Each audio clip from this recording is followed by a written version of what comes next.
సిద్దిపేట జిల్లా కచ్వేలులో ఇంద్రమ్మ ఇండ్ల లబ్ధిదారులకు పట్టాలు పంపిణీ చేశారు మంత్రి వివేక్ వెంకటస్వామి, ఎమ్మెల్సీ యాదవరెడ్డి. ఇక గజ్వేల్లో 3000 డబుల్ బెడ్రూమ్ల ఇళ్ల నిర్మాణం కోసం నిధులు మంజూరయ్యాయని అన్నారు.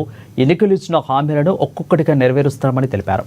ఇక గృహజ్యోతి కింద 79,000 మంది లబ్ధిదారులకు గ్యాస్ సబ్సిడీ అందిస్తున్నట్లు తెలిపారు.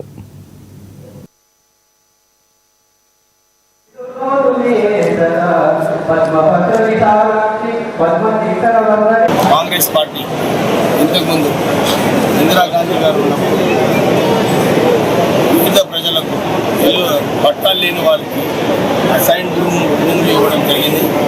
ఆ రోజులలో ఇందిరమ్మ ఇల్లులు కట్టడం జరిగింది.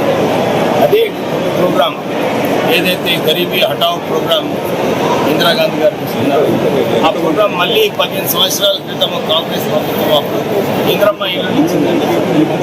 మళ్ళీ ఒకసారి డబుల్ బెడ్రూమ్ ఇల్లు టీఆర్ఎస్ పార్టీ ఏదైతే ప్రజలకు మాట ఇచ్చిందో ఆ మాట తప్పినందువలన రేవంత్ రెడ్డి గారు అందరికీ ఇందిరమ్మ ఇల్లులు ఇవ్వాలి అర్హత ఉన్న వాళ్ళందరికీ కూడా అని చెప్పి ఈ కార్యక్రమం తీసుకోవడం జరిగింది.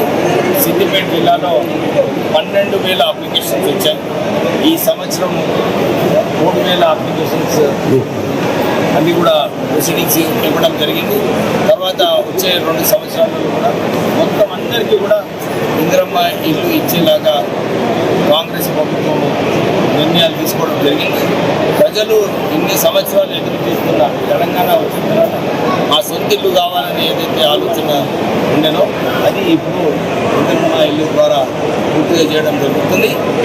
ఆర్థిక పరిస్థితి కాంగ్రెస్ పార్టీ వచ్చిన తర్వాత టీఆర్ఎస్ ప్రభుత్వం ఏదైతే ఆర్థిక పరిస్థితి ఘోరంగా చేసిందో, ఇన్ని ఇబ్బందులు ఉన్నప్పటికీ కూడా ప్రజలను ఆదుకోవాలని చెప్పి గ్యారెంటీ స్కీమ్లు ఇంప్లిమెంట్ చేస్తూ దాని తర్వాత రైతులను ఆదుకోవాలి, వారికి అందరికీ కూడా రైతు భరోసా ఇప్పించడం, సన్న బియ్యానికి 500 రూపాయలు బోనస్ ఇప్పించడం, ప్రజలకు సన్న బియ్యం ఇప్పించడం ఒక ప్రజాపాలన అని చెప్పి రేవంత్ రెడ్డి గారు ముందుకు వెళ్తున్నారు.